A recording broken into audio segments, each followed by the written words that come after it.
Tongue-tied. Boom, that's how we're going to begin, ladies and gentlemen. We got Vivid and JD up in this bitch. Right now, you're listening to some new, super exclusive, underground, liquified only podcast premiere of maybe not the final product of this new dope track by your man over here who is fucking just everywhere, dude. You're everywhere, man. It's been a busy couple weeks. It's definitely been a busy few weeks. Have you been to the mall? The mall? Yeah. Have you DJ'd at the mall yet? Actually, this spring I had something that was kind of in the mall, and that didn't last very long. So here's a funny story. By the way, I'm gonna kill this real quick. We're gonna get back into that at the end. I want to talk about the process and what you guys are filling out. But I just started talking about the mall just because I was doing that random rap that made absolutely no sense. But I would love to take a second and just rewind about 12 years to a gig that I got at the Mac store. I was so stoked. I was like, yo, I got a Mac. I'm going to go play in the Mac store. They got a good budget for me. I'm excited. And I show up. I ask for the manager. And I'm like, hey, you guys, I'm here to DJ this event you guys are having today. I don't know what the event is, but you know, I hope it's like a new release of some cool stuff and you're going to give me a discount. And they're like, we don't have anything going on. I have no idea who you are or what you're talking about, sir. And so I called a dude that booked me and he's like, oh yeah, it's the Mac makeup store downstairs. Damn. I was like, oh man, shit. What kind of music they got you playing at the Mac makeup store? Dude, this was like back in the day. I mean, Mac makeup's pretty dope stuff. I mean, It really is. Yeah, that's what. Yeah, I mean, when you see like the high colors and like contrast and stuff there, I don't know. I don't know enough about makeup to talk about it, so I'll Definitely a lot more than I do. So I mean, me and JD at this point we go way back, not too way back, but like we've known each other. Don't know Jay is a little bit of a behind the scenes guy and an in front of the scenes guy at Liquified, so it's cool we finally got him on this podcast.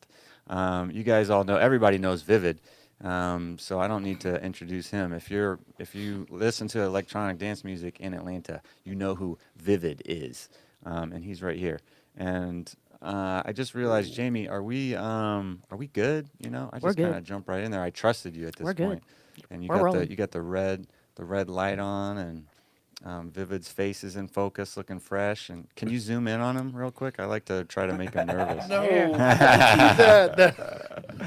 No, we got enough light. Should I turn that light up, or I'm bad enough in public as it is without people. I feel like that light is too bright on me. What do you think? I think it needs to come this way. I'm gonna give Vivid some more shine. All right. Why don't you introduce yourself, JD, real quick? Yeah, so my name is JD. I'm an Atlanta thoroughbred. There's not too many of us, honestly. It's kind of like a commuter type city, isn't it? Born and raised in the burbs. Made my way out to Atlanta after college. Started getting involved in the party scene in like Buckhead. Was throwing some parties at hangovers. Sorry, man. I know you're doing great, but you gotta get right up on this mic. Like, check this out. Boom. And then right there. Now listen to what you sound like. Should I turn you up? Start talking again. Yo, that was pretty loud. There you are. Oh God. See, it's beautiful. It's interesting to hear your own voice. Yeah, you sound sexy, Sounds man. terrible. Terrifying. It is That's weird. That's probably one of the main reasons I don't get on the mic at a club. Well, firstly, I don't enjoy listening to other people on the Right. mic, so Yeah. but I don't want to hear my own voice. You don't like those drum and bass MCs that are like, No, those. Put your fucking hands up. Yeah, but that comes from a completely different place than what the EDM guys do. totally. So I mean, I have a lot of respect for the drum and bass MCs. Like, and yeah. Do you Gabber. have a favorite? Huh? Do you have a favorite? I mean, Justice from back in the day. Oh yeah. Did you ever hear Nocturnal from back in the day? Doesn't sound familiar. Sorry, Nocturnal, if you're listening to this right now. You are the man. But, Spore okay, as well. we cut Feed you me. off, though, JD, just because I wanted to make sure. This is the audio podcast, first and foremost. As much as we do the video component here, we want to get this real high-quality audio because we're all about audio here, because that's kind of what we We do. do It's enunciation. the name of the game. Yeah. We listen to audio, and as a matter of fact, since we're on the subject of audio, I'm going to keep cutting you off, JD, and let you know we got a legit sponsor right now, Excellent Sound.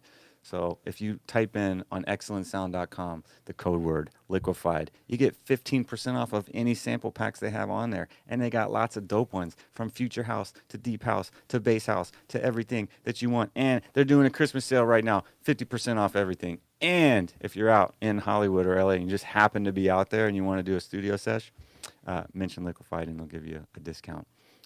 So thanks to you guys for being a part. But I was talking about sound, so Excellent sounds very excellent. Oh, by the way, that's spelled XLNT, not like excellent. You know, it's like you try to be cool. You know. But anyways, all right. Link in the notes. Back, but Link yeah, in link in the bio. comment in the bio. Yeah. Link in the comments. Sorry, dude. I've been trying to get JD on this thing for forever, but he's a bit Very of warm welcome. He's a bit of a wishy-washy type of guy, you know. He'll be like, "Yeah, I'll be there at 7," and he comes over at 7:30, and you know it's all good. Hey, I'm a busy man. I know. You know, I know. it's better to be busy than bored. Some of us have to be in bed by 8 o'clock. I know. See, I'm an old man now too. I turned 30 this year. Oh It's shit! a monumental year. Me and That's Jamie super are like, old. when was your birthday though? April 29th. Oh, cool. Mine is on the 29th too, of October. Happy birthday, man. Yeah, man. Cheers. You like that tea? It's pretty good actually. It's got like a bit of a chocolate hint to it. Do you did you finish your intro, or did you No, I didn't actually. All right. I was carry It's on? cut I off. don't wanna cut you off. It's okay though. My name is JD Farrell. I'm the artist liaison, hospitality manager for Liquified. So it's great to be on one of our podcast shows with my man Bo Scott, and my boy Vivid. Obviously, you guys have heard a lot about Vivid. Seen a lot of his music around here lately. I absolutely respect the hell out of the guy. Happy to be on here with him, Me too, man. Thank you. of course. And yeah, Cool. what's up? Thank you. Vivid. Vivid needs no introduction, but I'm going to introduce him as just a killer-ass DJ. He's got that track you just heard is one of his and Chase's from Dapper, who you guys probably heard a couple of episodes ago. He's also in the Tech This Out crew. He plays at basically every venue in town except the Mac store. And he's right now sporting the most beautiful mohawk I've seen in a long time. So Oh, thanks for thank coming you. back. I guess you never did the Liquified podcast, but you were the first person On that the ever Bo Scott. came over to this studio here, which was pretty cool, man. Yeah, That was we had about a a good time year the first ago. time. Yep. Mm-hmm. Yeah, it was. God, time flies, right? It's been a long year. Yeah, break it off for me, Vivid. Like, what's happened for you this year? And, you know, Shoot, this year's been massive. I mean, last year I felt like I overextended myself and I started to get a little bit burnt out. This year I sort of cut back on the number of gigs that I've been taking. it But doesn't I've seem had, that way. Yeah. I have a little bit.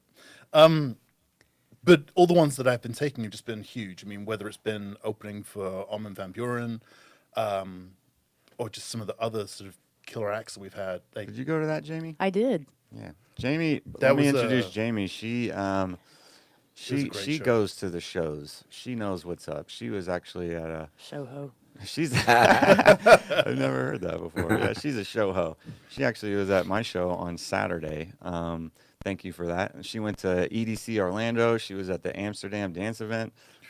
She loves all kinds of music, but I think trance is her shit. So, and did you see Vivid yeah. play? At ABB? Yeah. Mhm. Yeah. Fuck yeah. Well, carry on, sir. Just wanted to. I was on Disco Inferno stage at Imagine again this year, which was dope as hell. They had it was on the Dirty Bird Player stage with Justin J, J Flip, Justin Martin, and Claude. So that was amazing. Oh, and Alex was there, Dunkster. So that was it was an amazing day. I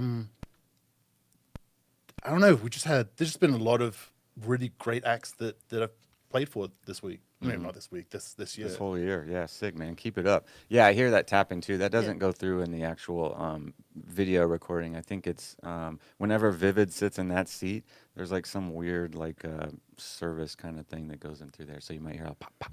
That's weird. It hasn't done that in a while. I thought it was gone, but the ghost of On this mic? the mic. I don't know what it is be really, this. but you know, it could be. Who knows what it is? Who knows? But if you hear it, try not to let it bother you. But yeah, why don't we get these phones off the table too? Because they can be such a distraction, you know? Don't you guys agree? I was going Phones to take can- notes, you know? Phones can be a distraction. That's what we got Jamie for. She's the note taker.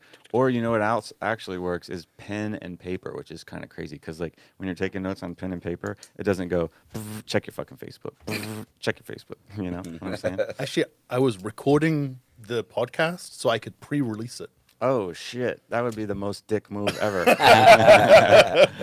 Yeah, but you know that phones can just like be totally like a thing, a distraction type of thing. You know, I think. I have them on our wrists now, too. And yeah, no, it's just right there. And then when the phones vibrate too, it's kind of like that gets into the signal, and then everyone's like, "Who's texting you right now?" But yeah, do you guys have a favorite social media platform? I see both of you guys out there, you know, on the book. Do you like the gram, or you know, you like the fucking new TikTok? I mean, I definitely prefer Instagram to Facebook. I find Facebook to be a bore. I think there's obligations when you're trying to promote yourself. You have to be on as many platforms as possible. I won't quite bring myself to use Twitter. No, I just agree. I can't live by 100 it's- however many characters. It is an there outlet, though, you know? You definitely have to take advantage of it. Yeah, I've got an account, but I just don't use it. Yeah, same. It's like just a different. I feel like it's a lot of news orientation, kind of. Like I get on there and check the news out and shit, and a lot of comedians are on there, and I just kind of link it up. I don't really actually tweet all that much unless I'm trying to get a hold of someone. Hey man, guest list me. You know what I'm saying? So if an alien, why don't you do this for me, guys? Because you guys know the scene probably better than everyone. If someone's just tuning into this, they're just getting the scene. They don't know Atlanta scene. You know, if an alien landed here and was like, I wonder what the dance music scene's like in Atlanta. You know, how would you guys kind of define it? This is a long form answer too. This isn't like, oh man, they got a couple clubs really good. You know. Yeah. I want you to break it off you want me- because you guys are some of the most deepest dudes. All right. I'd like to say that it's developed, but it's definitely It's developing. It's developing. I mean, the Still a little the bass scene underdeveloped. has always been Right. massive in Atlanta. Right. Even if we look Hip-hop, back in the 90s, trap. jungle and like funky breaks were massive. Right. And like house was always struggling. And now it seems to be that trap and dubstep are they reign supreme in they Atlanta. really do. Absolutely. They dominate. And house and trance are still struggling to get in there. I think recently, the past couple of years, there's definitely been strides into getting house to be more of a dominant And even force. techno too. True. Techno artists, you know, a couple years ago, Yeah, no one's come difficult to out. bring to Atlanta. Nobody's coming out for it, you know.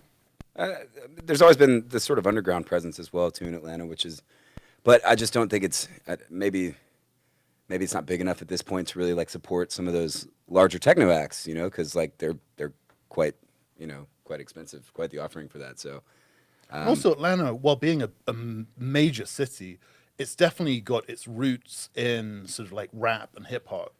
So you've already cut the potential audience probably in half at least, and then break away the top 40 guys to get to the true underground. And the underground section of Atlanta is probably smaller than other comparable sized cities. Oh yeah, definitely. Yeah, it's the sort of like mainstream scene in Atlanta, I guess if you would call it. It's a bit of a crapshoot, you know.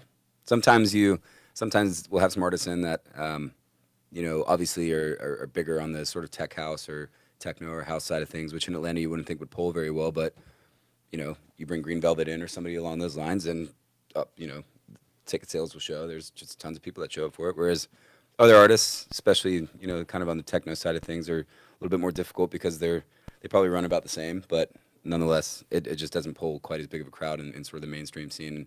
And there's always been a lot of movement with that. It's like trying to just like develop the city around like, hey, like all these genres can eat here. You know, it's techno is fire, house is fire, you know, dubstep, trap, all the above.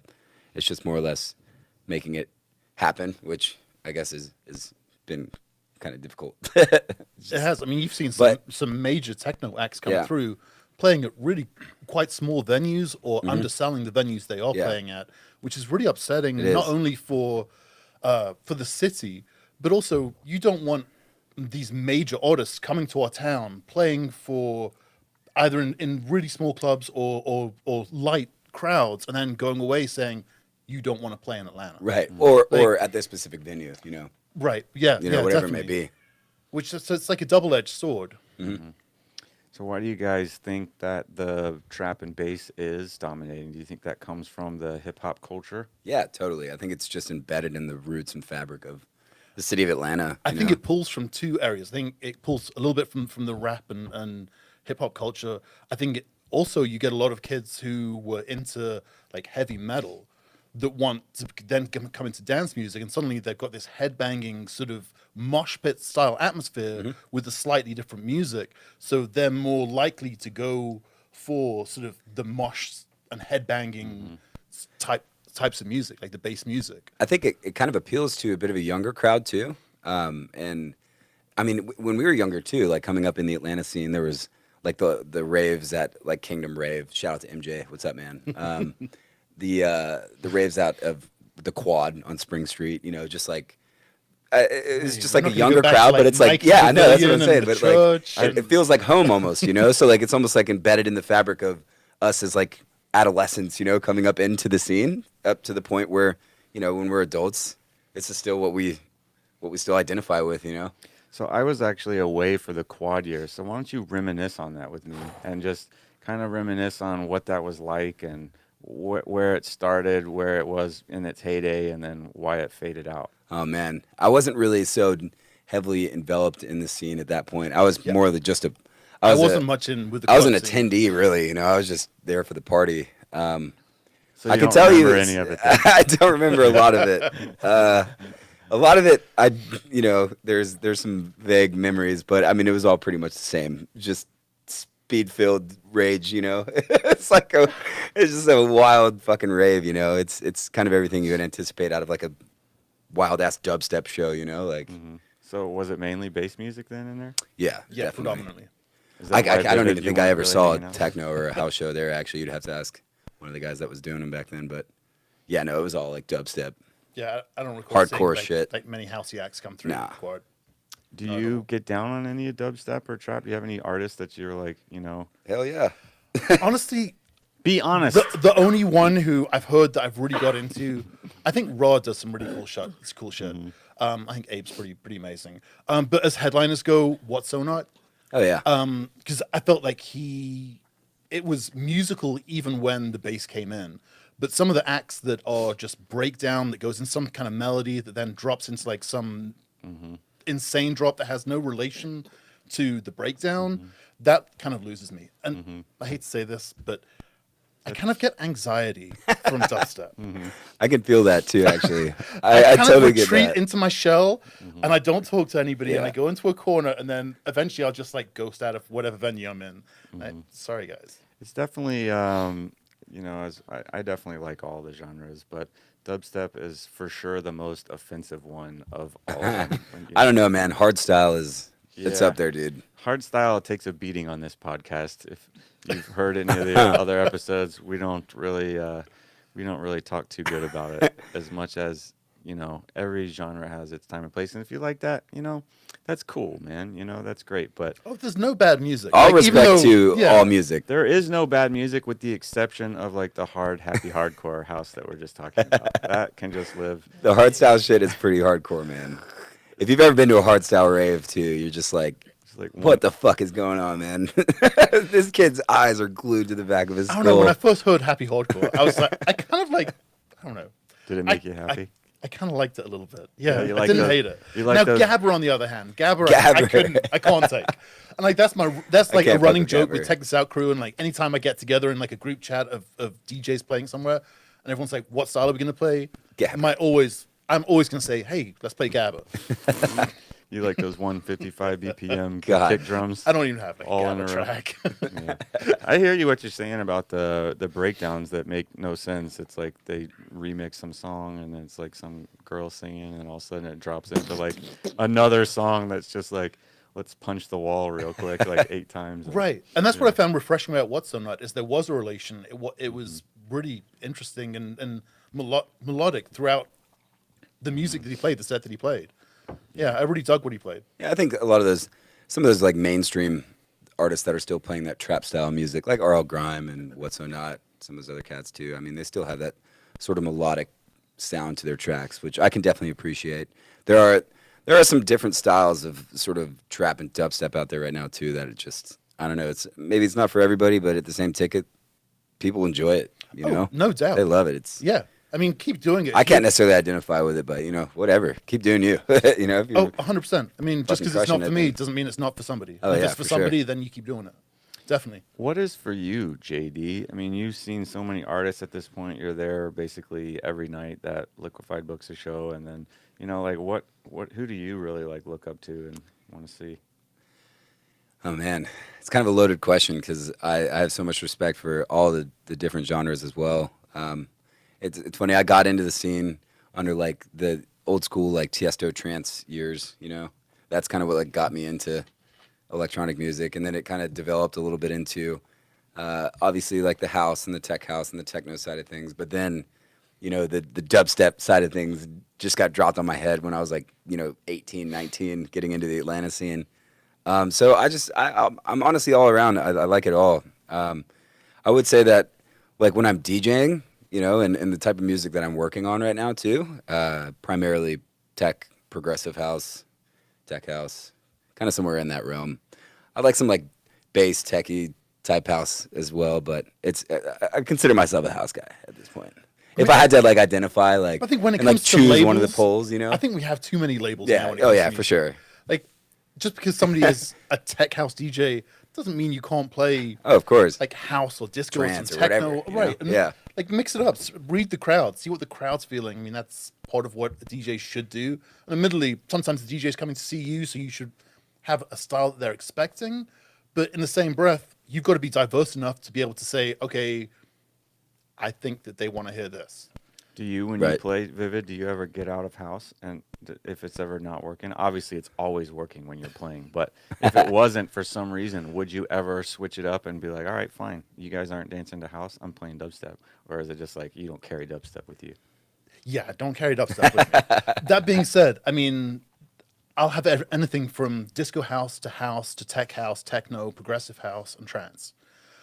So if one of those isn't working, I'm certainly willing to go from one to another. What about like big room? I've got some You big ever room included stuff. some, like, Yeah, I've big got room some in big there? room stuff. I feel like sometimes that's a good go-to with like one of those heavier crowds.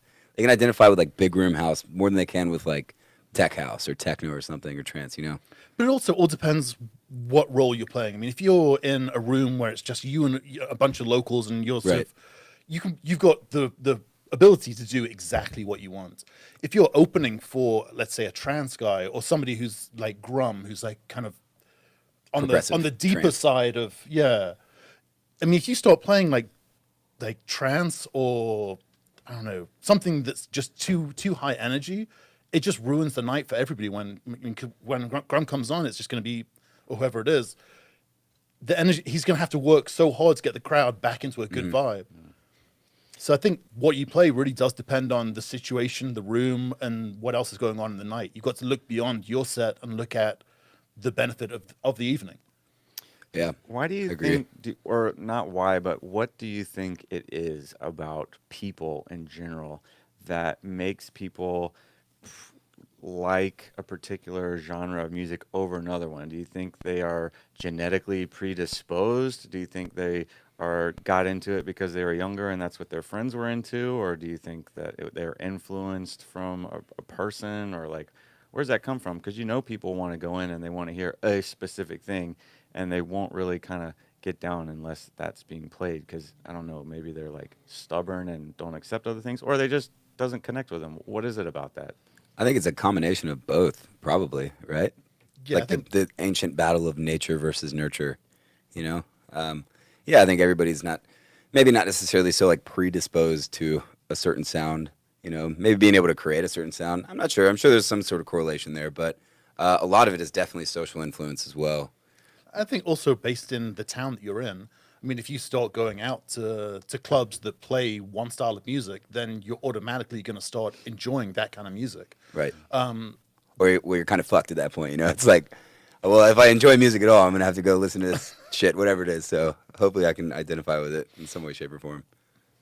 I think that it possibly could be whatever genre they're listening to when they take their first ecstasy pill could be like that is like what they listen to for forever. Yeah. I can see that. On the subject, do you guys ever fuck with anything while you're DJing? No. I've Not ecstasy, but just, drinks. Certainly you you crush some Jaeger bombs when you're back there, right? I've had a few, a couple times. Things are a little bit different now. I'd say 2 years ago, it's a completely different story than JD now. But I like to dabble. I've fucked around. I've done some crazy shit. I don't know. My theory on it is I told you not to be scared, JD. I mean, I don't know how deep we need to be publicizing. But, Balls deep, buddy. I don't know. Part of me thinks that when you're DJing, you're working. So Yeah, for sure. you don't want to get so drunk that you can't do your job. or you break the equipment. Or you Oh my God. I got some stories when it comes to that. I can't Yeah. shout any artist names out, but some big artists too, actually. You don't want to mess equipment up. No, You don't want to mess you your don't wanna setup. be that guy. And you've got to realize that the reality is you want to be booked by whoever's booked you before again. And if you get super drunk or do something stupid, which it's just going to reduce the amount of bookings you want because people aren't going to want Well, you'll get called out in Atlanta too, really hard. MJ, this is one of the reasons why MJ cracks me up the most because he's always calling motherfuckers out on Facebook, and it just, I've avoided this is fucking MJ's rap hilarious. so far. Yeah, so have I, thankfully. I like that. I like people when people Yeah, of name course. names Oh, you need on people Yeah, who when it's do on, call yeah, people when it's out. honest, Absolutely. and they you gotta have hardly it. ever do on there. I mean, I don't really.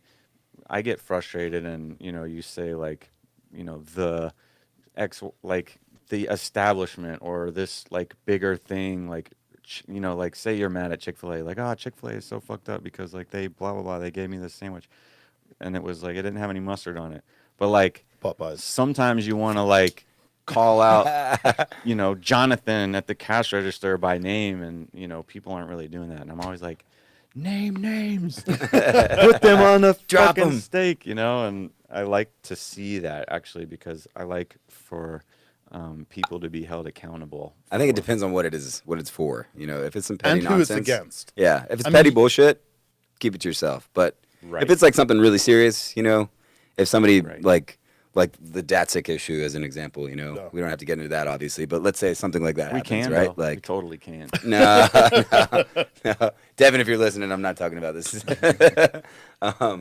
Yeah, no, I mean, I guess it really just kind of depends. I don't know. Did you hear about that guy at EDC that stole 34 phones? Yeah, That's crazy. that's definitely right? something worthy of getting put on blast for. 120. Yeah. Oh, man. 120. There's 2 of them. They got caught. Oh shit! Fuck those guys. Yo, this that's happened to us just at Shaky wrong. Beats actually too. So You had your phone. rest in out? peace, Shaky Beats, and Counterpoint, and all these other gangster ass Atlanta festivals that unfortunately have left us. If we have some time, actually, we can talk about that later. Why it is that we keep losing some of these festivals and shit, and how people need to. We have all the time. Start and supporting. Let's talk about it right now. All right. Well, First, let's start with the one that I wasn't here for. Tomorrow Tomorrow World. What happened with that one? Oh man, that was a great festival. I Honestly, heard the weather happened to it. Yeah, it was crazy weather the third year around, and they just weren't prepared well enough to make sure that they could get people out of there, and people got stuck basically. Or, I mean, in all reality, like you kind of signed up for it. You know what I'm saying? So it's like, fucking man up to it. But I don't know. People nowadays are just so tender. It just became one of those issues where What, you're people saying, couldn't like- get off of the island essentially. Man up and pretend it's Glastonbury. Exactly. Like, just fucking man up, Where you expect it to Yeah, be exactly. muddy and rainy. You and didn't go to wet. fucking Woodstock, like, expecting not to get rained on. So did Imagine fill the void from Tomorrow World, or was that 2 different times? Some big shoes to fill, I would say. just completely. It's different production as well. You know, like that's that European sort of like SFX. I mean, they came over here with a big production. Yeah, exactly. It's Whereas tons of money behind that Imagine production. started off relatively small and has grown and grown and grown. So it's very organic and it's pretty impressive what they've done. Was Imagine and Tomorrow World never took place in the same year though, right?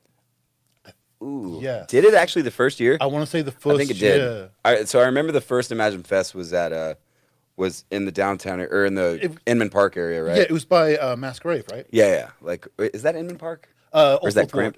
Fourth Ward. That's right. Yeah. Did you just say Masquerade? Masquerade. R.I.P. I always call it Masquerade. Oh, wait, they opened a new one though. Yeah, they did. They put a new one downtown. How is that? We used to have a party cool, back in actually. the 90s called Masquerade on everything. It was like Halloween or That's something. a tight name, actually. Yeah. It's Take that not one. going on anymore. That was like one of the first Friday events. We can always make a new one.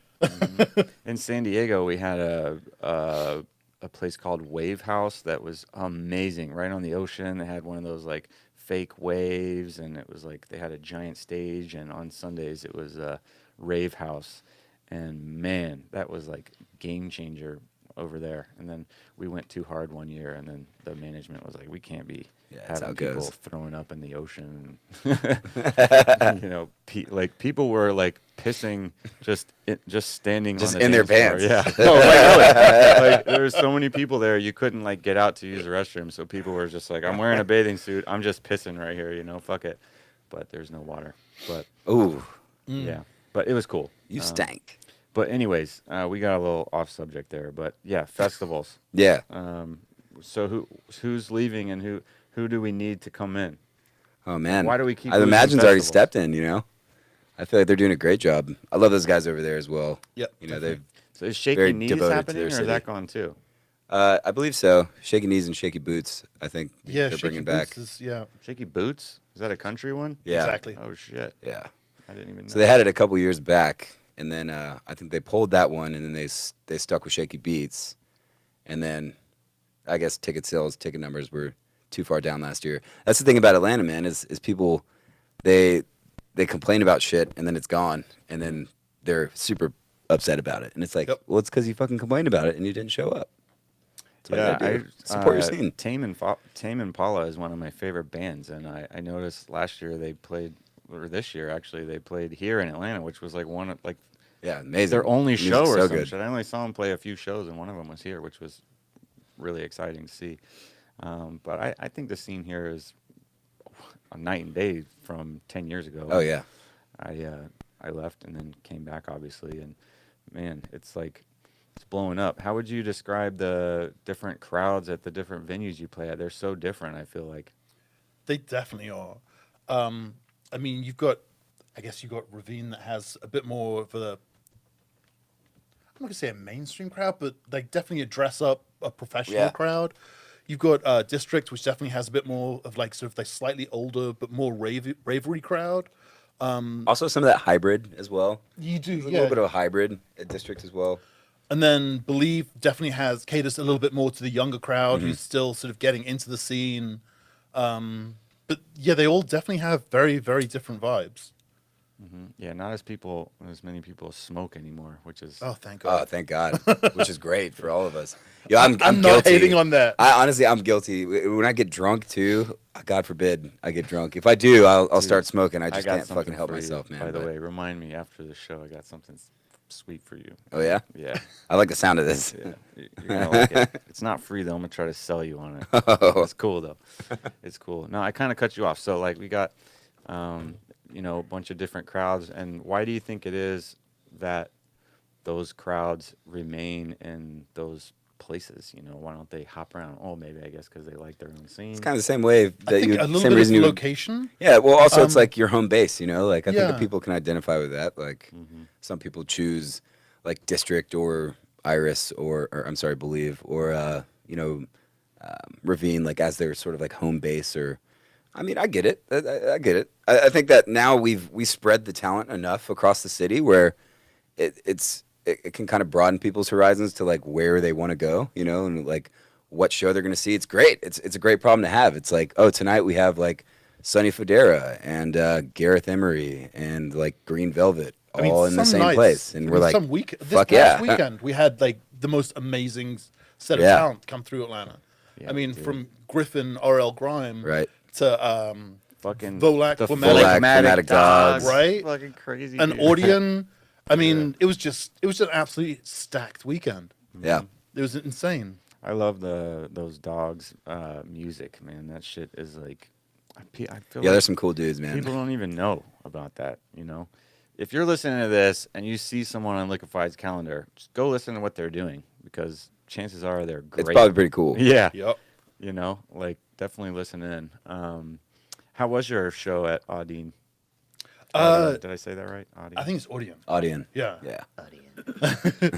It was really good. Like I played a lot of progressive house and techno actually, which was probably really different to what the main stage of Iris normally is. Like big room. Yeah. I feel like that's what they're probably anticipating. But like some of the tracks they really got into. Like I played the Bot Skills remix of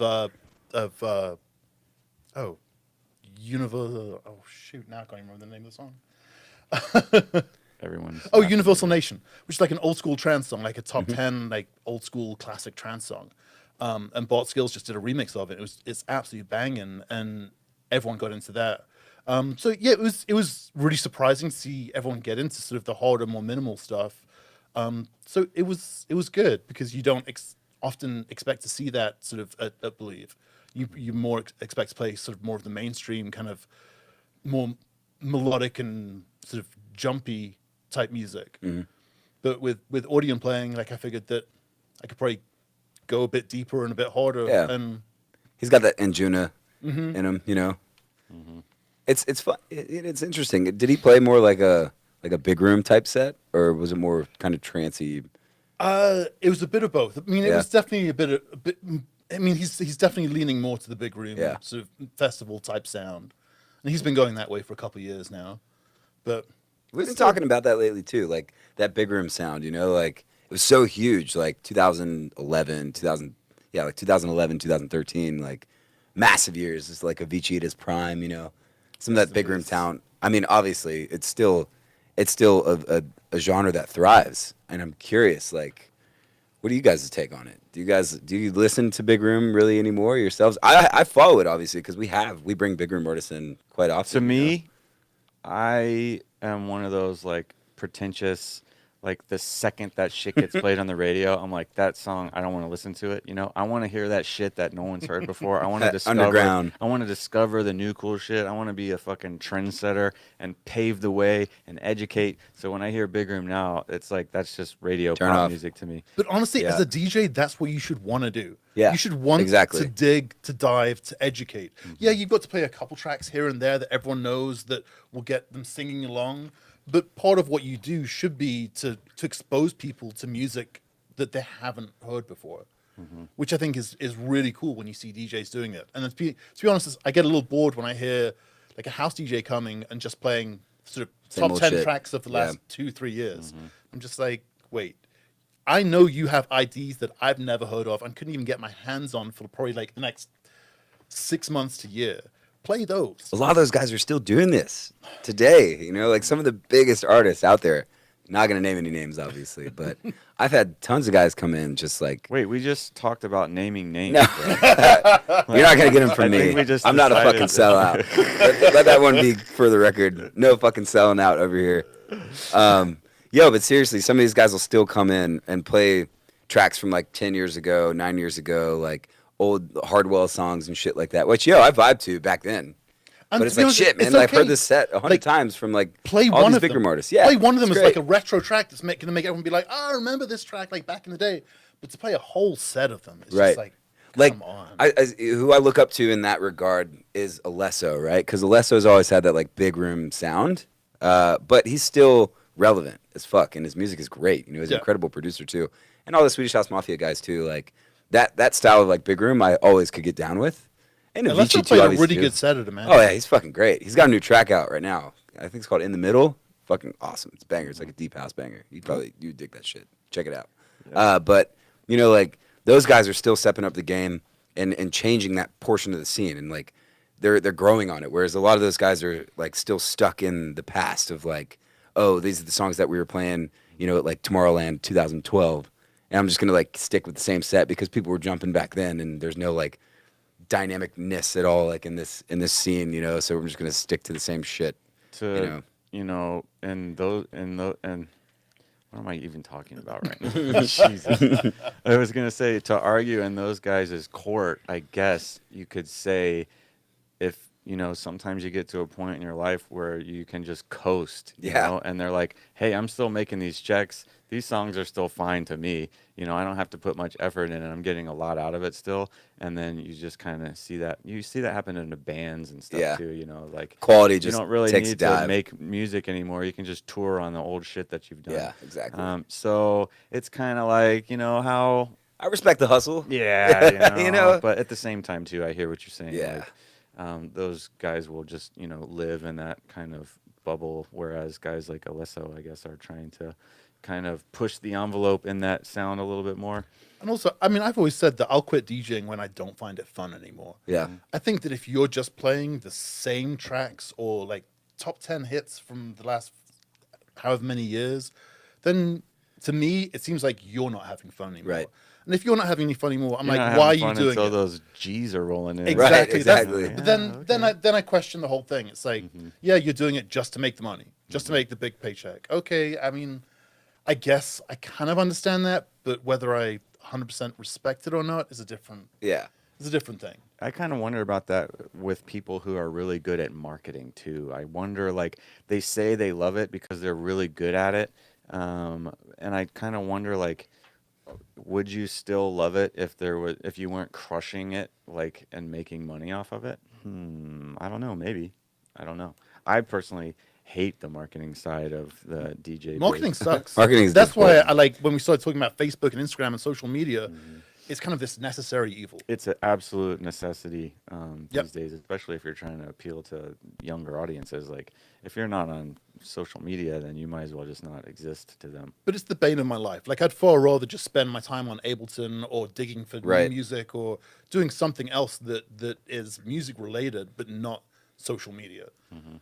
Speaking of digging in Ableton, both you gentlemen in the last couple years here, I believe, have been starting to get your feet super wet in some production. And as a producer myself, I know that there can be some trials and tribulations involved. So, like, what kind of hurdles are you guys facing in your productions right now as you kind of move forward? I'm still pretty young in the game. I've only been in Ableton for like 3 to 6 months now.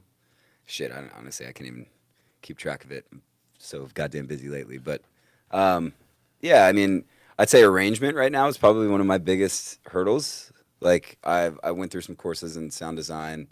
I use Serum as my VST, and ultimately, I'm getting relatively familiar with it. I think bringing it all together and making the arrangement is probably where I'm at this point.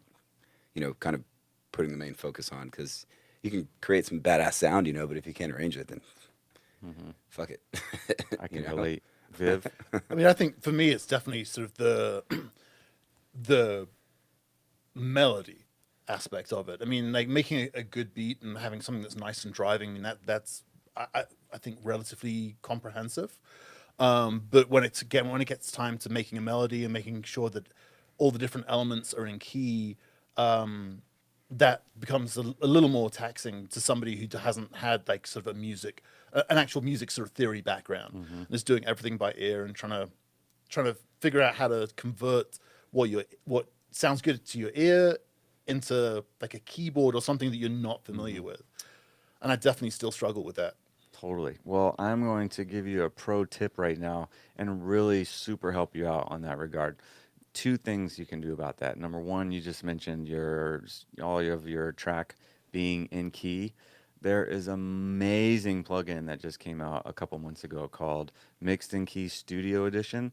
If you slap that bad boy on your master channel, anything that you solo in your project, you can pull up your master and see exactly like what key that's in, and you can just literally tune it to the key of your project. In all honesty, that's on my Black Friday wish list. Yes, so grab that.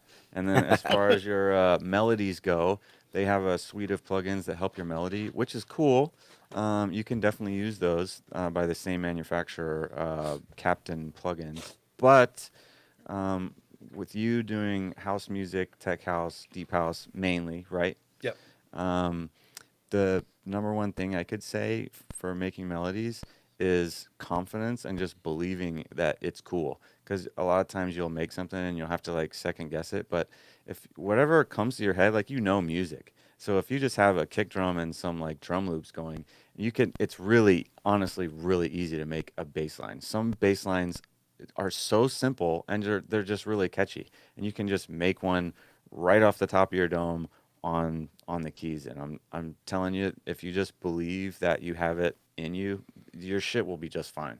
And then once that loop's going, then you have to cross his fucking arrangement bridge, which is definitely another thing. But if you're good at arrangement and not melodies, confidence, I found in the last couple years, I just was like, would question if, do I really have like these good melodies in me, like good enough to be cool?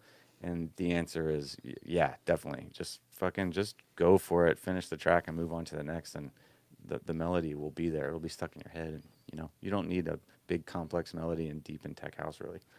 Boom, boom, boom, boom. I just wrote a track right there. I'll record that, actually. I'm going to snip that boom, boom sample out and then put it back in there. I like that track that we just played in the beginning. I'll probably play you off with that track, too, actually. That seems like a good outro. And that was certainly there's been a lot of effort put in by Chase and myself, like many hours and days and afternoons. And How long did you guys work on that? I mean, we have to have had a good 25 hours in it. Yeah. And it's gone through so many different reiterations. I mean, Oh, yeah. we'd have the breakdown sounding kind of jazzy and then melodic, and so it's definitely gone through a lot of changes. But I really liked the final product, and I mean, when I played, Yeah, it sounded great. Yeah, when I played it on Friday night, it was Slaps like a motherfucker. Yeah, it got one of the best reactions out of all the tracks I played, and I certainly played some tracks by some heavy hitters. Nice. What's weird about that to me is that when Chase was on the podcast here, I don't know why, but he was talking a lot of shit about you, dude. Like he said He is the biggest shit talker. Yeah, I mean, he was just dogging you right in through the trenches. God. He always does that. I don't know why I put up with him. He's I don't funny, know dude. why I do it. I saw him at the Volak show. I love you, Chase. Actually, I came there to see you, buddy, and you had just left. I got your text like right when I was getting on the highway. I felt kind of bad. Yeah, I was excited to hear. Yo, JD, I'm here. Will you let me in? Yeah. I played a show right before that too, which is why I couldn't go early. Which is funny because I played like 17 of Volak and Phlegmatic Dogs tunes before, and I was like, "Sweet, now I'm gonna go hear them, Yeah, let exactly. them know." They're So like, how did "Dude, your show thanks go? for the set." Oh, it was cool. It was like, Yeah, wait, so were you playing his bass Machina? Is that how you pronounce it? Is Machina or? yeah. Actually, I get asked that a lot, and it's bass machina or bass machina, whichever you like, really. When I first created the name, it was bass machina, but then like that seems hard to say, so it doesn't really matter. It's just How do like, you how do you differentiate between a Bo Scott set and a bass machina? Bo Scott sets are all sexy, groovy, funky house and techno, and house techno. Bass machina is super fucking high energy, as high as the energy you can go. That's like the number one goal of bass machina is. But is it house bass, like bass house, or does it cross over to different genres? Right, total crossover, Oh, yeah. high energy. How would you describe it? You heard. Yeah, it was definitely cross. I didn't quite expect that, but when it came out, Like dubstep? I'm digging it. Dubstep. Yeah? It was. Fuck yeah. It was awesome. Yeah, fuck with that. Okay, we got to go. You've backed Viv into the corner successfully. Yeah. It was brief. I mean, It took you there. I am like at the core. I do all these things. I have a podcast. I do comedy. I produce music. But at the core, I am a DJ, and I do all of this so I can DJ. Yeah, exactly. And I like DJing because I can play all of the genres. Like I am not only like a one-dimensional type of dude, which is why I created this project. Getting back to marketing, I do actually like some dubstep, and I love a lot of trap. But if you go see Bo Scott play a show, it will get really confusing very fast if I'm playing trap, like opening for Gorgon City. You know, it's like that doesn't make any sense. Don't do that, please. Right. That doesn't make sense. So, you know, I teamed up with my friend Jesse, who is just total destructor on guitar and an amazing drum programmer. So together we're able to kind of produce some really sweet shows that I'm really excited to kind of bring over here to the East Coast. Yeah, I was you gonna know. say I had some good Jesse's in Yeah, San he's in- Diego, right? yeah, totally. Okay. had some good friends at that show of yours at Ravine actually that were like, "Yo, have you heard of this bass Machina guy or Machina?" I was like, "Yeah, it's actually my buddy Bo." No He's like, shit. "Yo, he's fucking sick." I was like, "Oh no." You're making that. Who paid you to say that? That's actually a This good idea. message sponsored by. Maybe I'll start paying people to like talk good stuff about me on the podcast. That'd be Actually, cool. I heard some pretty good stuff about your set too. Really? Uh-huh. Oh shit. Because definitely some of the crowd that came out to hear you once you got done, Yeah. bounced and came over to District to catch the tail end of my set. Cool. And they were telling me, I asked how you did, and All good right. words. Good Thank you words. guys. Thank you guys. Thank you guys. Yeah, I work real hard on that shit. So I always want to, you know, do a good show. You know, that'd be very embarrassing to play a bad show, even though they did you do just play happen. top 10 hits from the last 2 years? I played, but I literally played. Everybody fucking I played 1.5 hours of Volak and the Phlegmatic Dogs. That's Sick. all I did. I played 2 dubstep songs at the end. right before them too. Yeah. Opening for them. No. I figured I'd play all you guys' music actually. Yeah, they That's okay. fucking, they're really good though. I they're love Bass House. I played some Kaztec songs. He's a good buddy of mine, and Yeah, I he's really good, love man. what he's doing. And we had him on here. Yeah, I like it all, man. And I just at the core, I have a lot of high energy, so I love. It's like a release for me. I got into a conversation actually at Ravine last weekend, and you know, people are like, I was talking to a comedian who doesn't DJ, and they're like, "What do you like to do better? Do you like comedy or do you like, you know, DJing more?" And I've always said that I like them both equally, but I don't think so anymore, man. I think I like DJing better, dude. It's like, it's the energy level, man. You just, I mean, the satisfaction of doing a good comedy set is pretty much unmatched. I mean, you can get really close from a good DJ set because it's so much harder, but just, you're never going to have people headbanging to your jokes, man. Yeah, I know. You I was know? about to say it's like it's really difficult Yeah. to evoke that kind of response You're from never gonna somebody at a be like- comedy show. you're Be not- like Kevin Hart or something, you know. You're never gonna be at a comedy show and like at your punchline, you'll be like, "To get to the other side," and then the nitrous is like, you know, it's like, that might actually be a good idea though, dude. Incorporate pyrotechnics and nitrous into your like stand-up comedy set. Knock knock, who's there? These nuts. And people are like, I don't know. Remember Gallagher, that dude that was Yeah, like, used to smash bash watermelons. those watermelons, and people would Legend. show up and like you're looking at, what are you looking at? My artwork. Oh yeah. The screensaver is pretty cool. You can click on any of those things and it'll play some shit. Really? Yeah. That's pretty dope. All Macs can do it. So if you don't know, now you know. Check your Mac screensaver wallpaper and click iTunes artwork. Which, while we're on the subject of iTunes, with the new operating system Catalina, they got rid of it. Now it's like Apple Music. Right. How do you guys categorize your tunes? Like, what do you use? Spotify. Never used iTunes. You don't play with Spotify. Oh yeah. No. I mean, to be honest, I do it all in Rekordbox. Yeah. So you don't Yeah, use Rekordbox. iTunes at all? No. Not at all.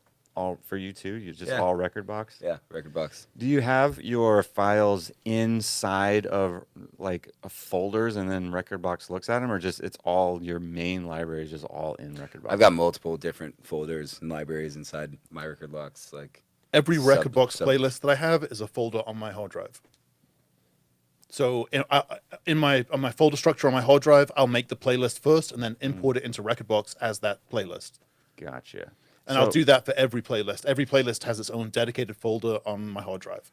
I have specific set lists, but I also have, which I don't really do that as much. I do it when I'm playing like bigger shows. Obviously, I put like sets together. But if I'm not playing like a larger show, like I play every Tuesday at Hangovers. I'm not gonna like put sets together for that because I can just kind of freehand tech house all night. But I subcategorize everything as well, like dubstep, tech house, bass tech. To be honest, like Techno. one of my Throw first sets everything in out, its own folder. I pre-programmed everything. Like I knew exactly what track I was going to play, where I was going to mix it, how I was going to mix it. and this was like back in '95.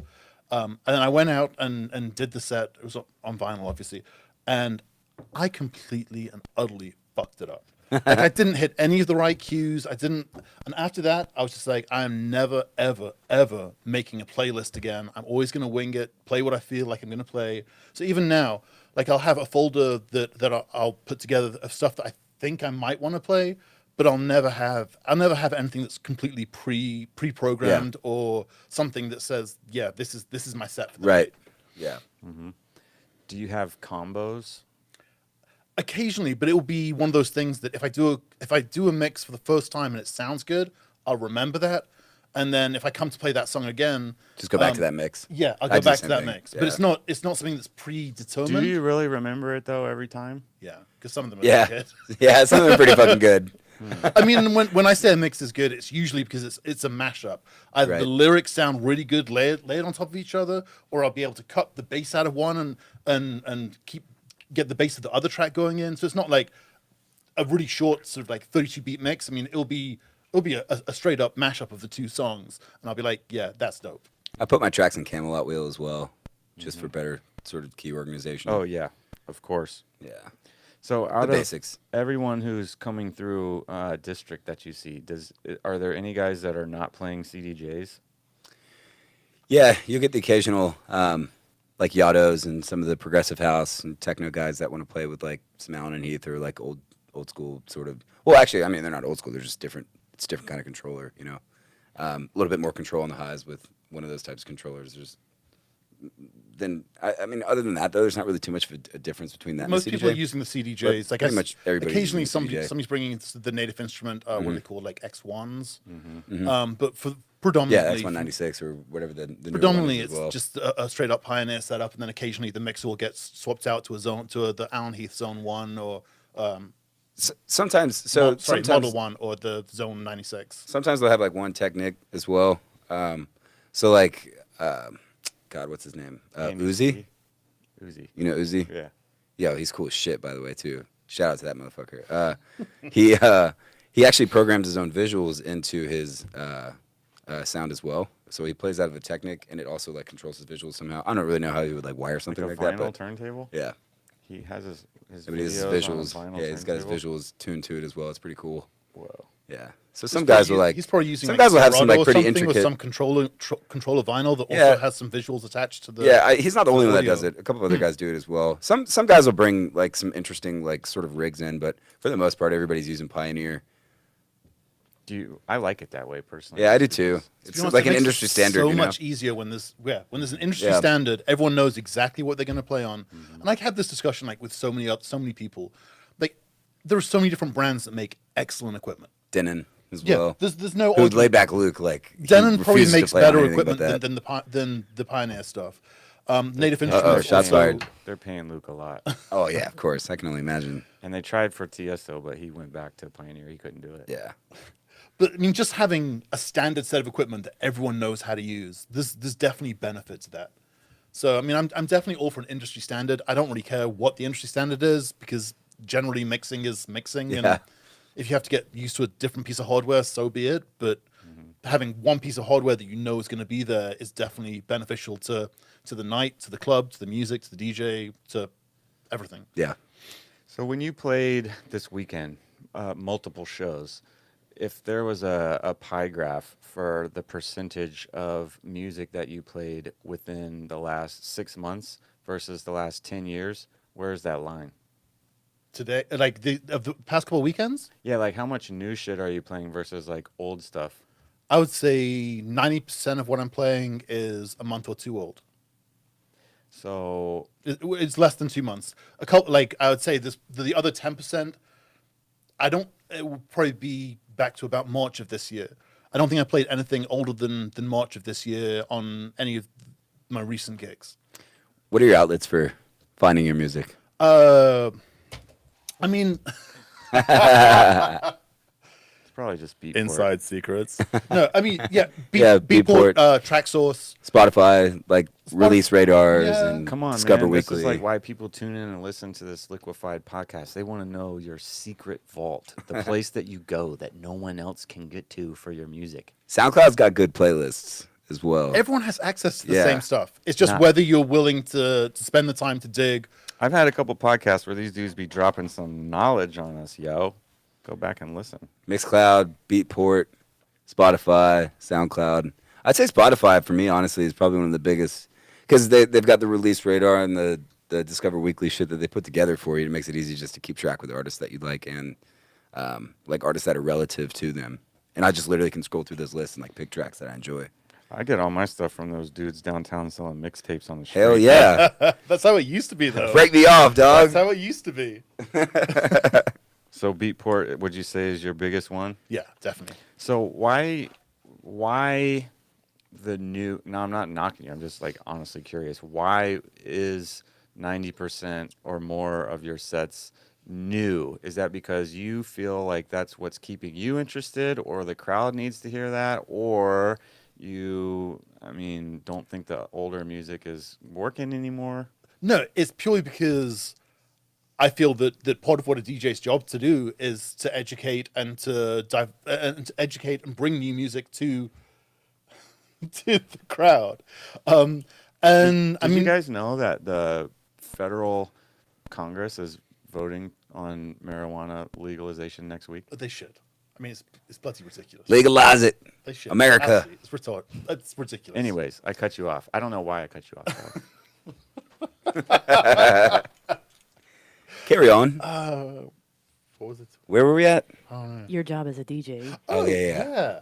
I mean, and I've always done that. I've always only played a track a handful of times before I consider it to be put into the back The vault. drawer. Yeah. And don't get me wrong, I'll bring tracks Still back bring out. them out every now and then. Yeah. But on the whole, like I like finding new music. I think that's part of the job of being a DJ is having fresh, new, interesting music. So I think I find that to be one of the responsibilities. Not responsibilities.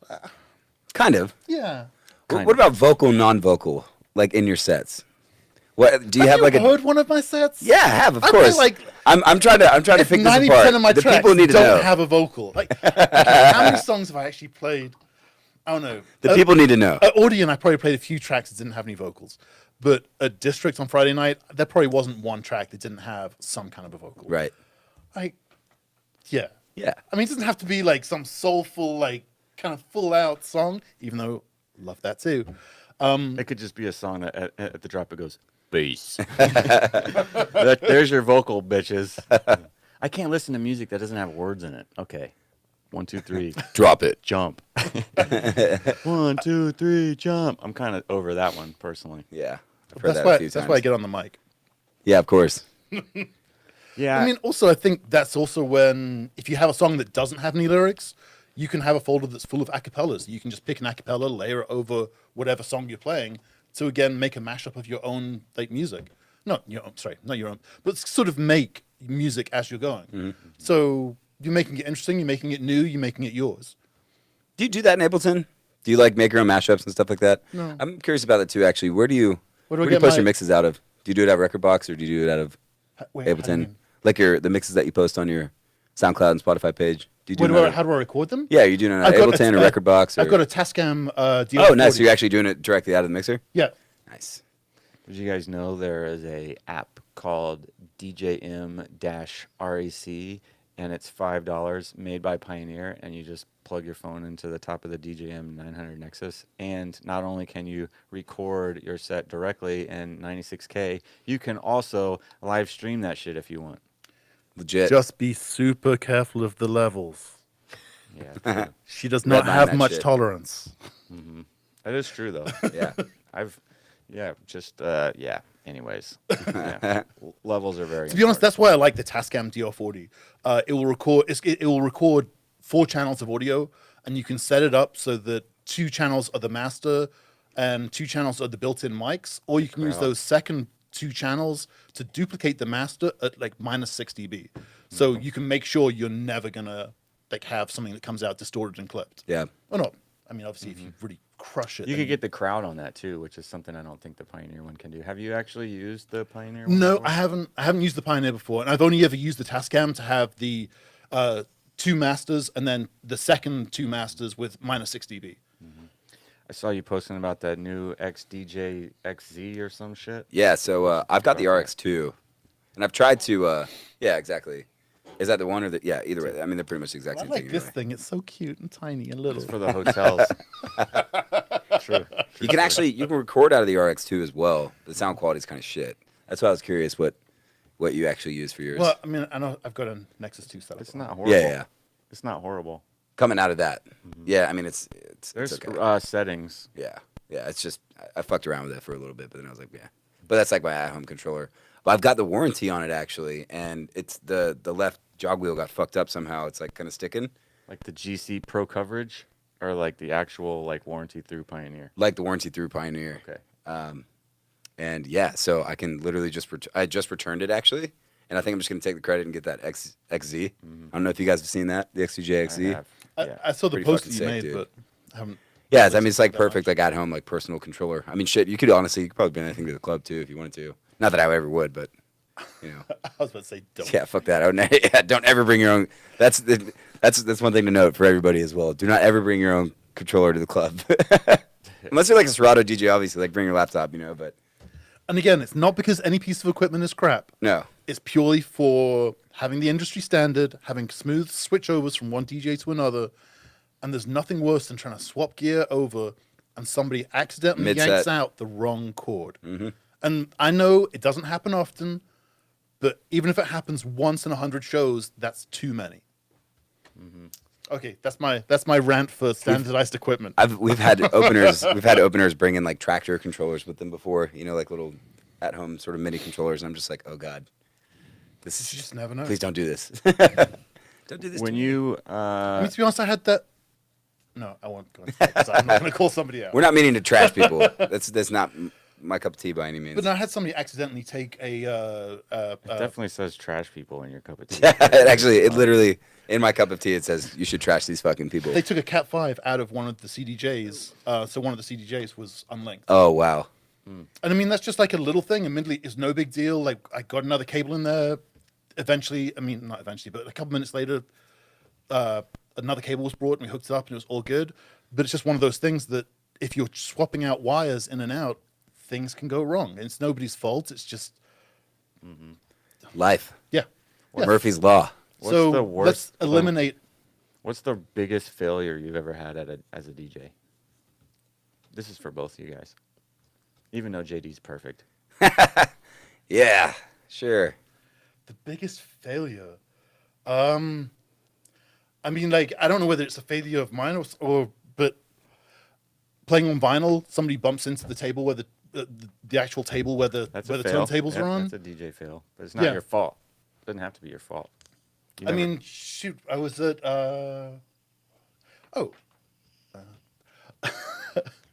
I'm like, should I say things? absolutely should say. I mean, there was No like, censor. I believe for Audion, sound went off for like a couple seconds. Oh yeah. It's like that's power was, happened to me a couple times. I mean, it's no big deal. It came back on, like nobody really mind. But I mean, it's one of those things that, It's not well, and when it's not your fault. and you you're know. standing up there like sort of twiddling Yeah, your it's like, thumbs, oh being shit, like, this sucks. everything's playing. Like I've got levels coming up. It's just something, a fuse is blown or something's gone somewhere. And it got reset and got music going, and everyone had a good night. But it's just one of those things that happens. How long have you been DJing now? 20 20. coming up to 25 years. So you've been DJing 25 years, and you've only got 2 fail stories for me? Oh no, I mean like things like that happen all the time though. I mean back with vinyl, I mean you could have a vinyl that was slightly warped and the needle would just go bloop bloop bloop bloop bloop, which is always fun. You've never, like, passed out on stage or punched somebody, or some guy broke a bottle over, like... Or like your peed a little bit on your turntable, leg. right? Like just a little why bit, are they not a all lot. violent things? Do I come, DJ life do is I so come crazy, across man. as, No. do I come across as like a violent person? I've just seen so many horrific things happen. It's just like, that's amazing you got by with... I mean, I've seen headliners literally pass out like while DJing. Oh yeah. I've seen headliners puke. I mean, shit, yeah. I've seen some interesting Have you ever fucked I up, had- JD?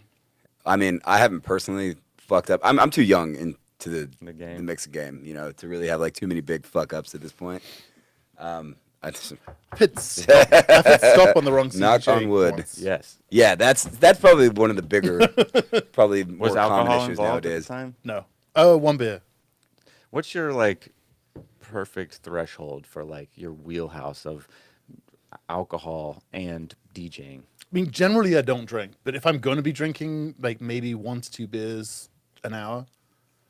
So you're a beer guy? Yeah, and I only like the quality beers too. like a Natty your Light? like your American Like Bud Bud Light, Light. and Miller Lite and Nice. Hell yeah, brother. I mean that American high class stuff. This show is sponsored by Modelo, actually, which is not an American beer. I but- can live with Modelo. Yeah, Modelo's Modelo's fire good, though. Yeah, Modelo is actually better than Corona, which is totally crazy. Yeah, because that's totally true though. it's weird. Like you don't think so, but actually, if you just do a taste test back to back, you're much gonna better. like Modelo better. Just see, Jamie knows what's up. What are you drinking, Jamie? You got a favorite kind of drink? I'm not saying right now, but Agua. no, I'm saying like in general. Do you It's have a school drink night. that you like when you're out? Gin. Oh, I'm a gin drinker. just like warm. Nah, gin and tonic. It's like just a plain warm gin. Oh yeah, it's guaranteed. We get a gin neat. You know what I discovered? Actually, I did the Sober October thing, and I discovered that you can actually drink tonic and squeeze a lime in there with no gin or no alcohol at all, and it's totally just like you're drinking an actual like alcoholic cocktail. In which case, you Yeah, but probably fuck should- that. Yeah, You know, if you're gonna put up with the shitty taste of tonic water, but then- it's $2, and sometimes they give it to you for free, and you feel great in the morning, even though true. even though it's got like hundreds of grams of sugar in there, but because if you're crushing them, you're crushing them like it's gonna do something to you, but it's not, and you're just like instinct. Just you tons know, of 'cause sugar I water. can't ever be out in a club without a drink in my hand. It's just at this point in my Yeah, life, it's kinda just- habit. I just need like that. It doesn't have to be alcoholic, but it has to be something in my hand to just sip, unless I'm cutting a mean ass rug. You guys ever dance? I mean, Not often. I actually don't know. Did you ever at one point dance? Never been. a Yeah, I dancer? did, and then I started DJ, and then as soon as I started DJing, I kind of stopped dancing. dance moves kind of You saw stuck it. to like. So- That seems to be predominant. Like, I don't see many DJs who actually dance. That being said, I don't see many Salvatore. people in general who. I don't see many people in general who dance anymore.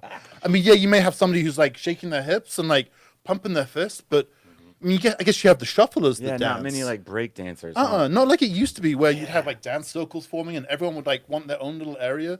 Now it's all DJ focused. Everyone wants to be looking at the DJ, facing the DJ. And it's dancing. Yeah, they're moving, they're dancing kind of, but it's not. I don't know. It depends on where you're at. You know? Get the shufflers. Yeah, man. The Definitely got the shufflers, shufflers. Yeah.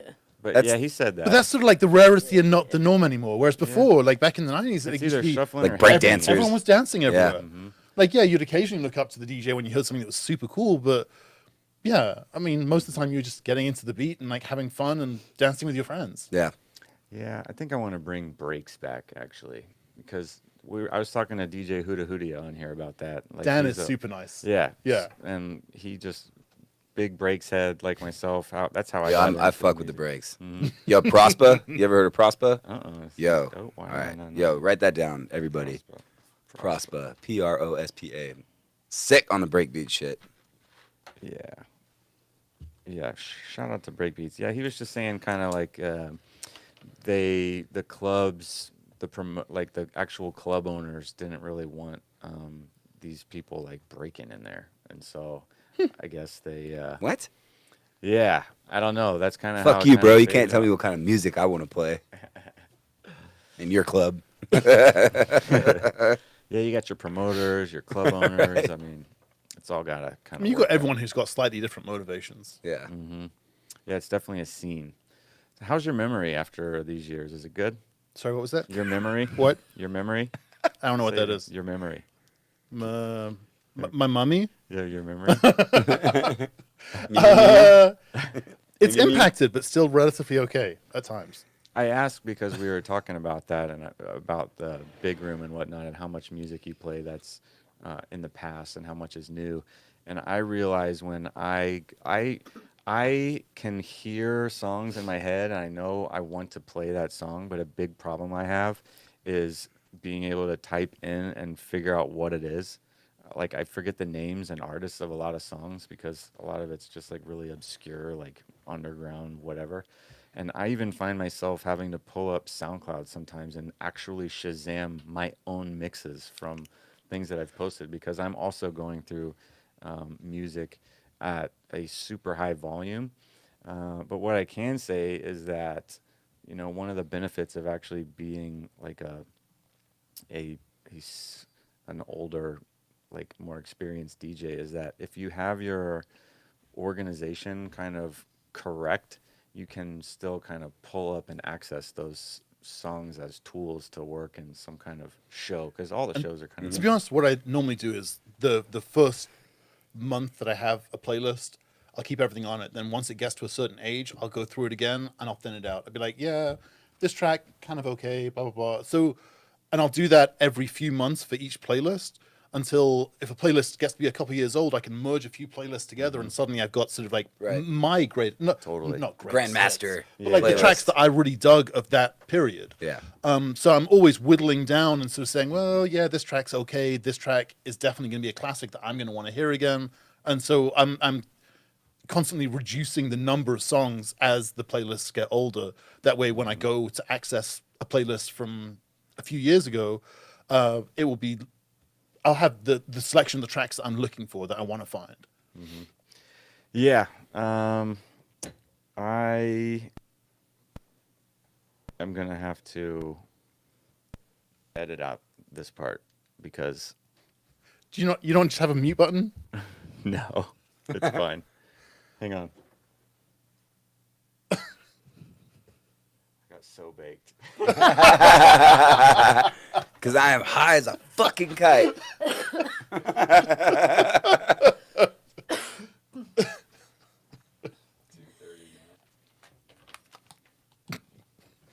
All right, what the fuck were we talking about?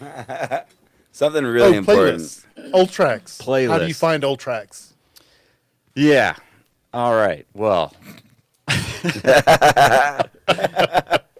What was that? It's just some good shit, man. You know what's funny is that we're on the subject of memory. That's what it is. Yeah, exactly. So, I'm trying Lack to. thereof. I asked you how your memory was because I find that your memory to all the young DJs listening right now, marijuana affects the memory. So if you want to be the sharpest, best DJ you can be, probably don't smoke weed, I would say. Or maybe you should because it makes you real creative. But then you forget, like, what the fuck Is going on. You have so much music, you know. I just have libraries. I'm sure you just have so many gigs and gigs and gigs and gigs of music. And eventually it becomes, like, just your memory just can't hang on to the thousands of... That's where your organization comes in. Your folder structure, your folder naming, like how you whittle through and whittle out tracks that aren't going to be classics you want to keep. When I turn around, you can totally keep talking, bro. I'm like, wait, did something happen? No. But yeah, no, I mean, I think it comes down to organization of and folder naming, and anything's easy to find if it's labeled in a logical manner. Sweet. Well, fucking on that note, I'm going to just play Trump walking out to a trap song on this feed right here. Did you hear he did that? He came up to a trap song like the other Like week. for real, he did? Yeah. Or was somebody just fucking with him? No. Like an actual, like he was going to to give a speech and they... Like throw his hands up and shit too. I'll have to find that one. Can he just fall into a trap? U.S. fucking A. Wait, sorry, we just got political. Yeah, sorry. We'll get political in the next one. It'll be called not the Homegrown podcast, but Getting Political with Viv. Dude, you should like do your own podcast, Getting Political with Viv. Yeah. You're too scared to be mean. I think, man. You're too nice. That's why you get booked so much. You're just so nice and lovable. Look at him. Look at him. You were trying to get me in fights just a minute ago. Trying to stir things up, make this interesting, man. You know, people want to hear like the nitty gritty of like what's really going on. You know, like they want to hear that. No, the rave scene's all about like love and like Agreed. being nice and Mayhem came on here talking about how he got his record stolen because he did too much K one day and then ended up like watching it getting stolen. I was like, that's the type of shit we're selling here, buddy. But really, it's not actually. We don't condone, any drug use. It really is actually bad for you, to be honest. I'm not kidding. Like, look it up. Like, Google that shit. Like, totally. We're laughing, but for real. I really don't condone any of that, but it's definitely something that's in the scene, and it's undeniable. So probably give me a call if you're struggling with some shit. I'd like to help people out. And on that note, we're out. But no, you guys have anything to say before we just cut you off like that? thank you for having us. Yeah. Thanks for all the support. Sweet. Yep. Thanks for having us. And thank you guys. Love you, Atlanta. Yeah, totally. Check them out. Vivid, DJ Vivid, and JD. All right. We'll see you. Peace Respect. out. Whoa.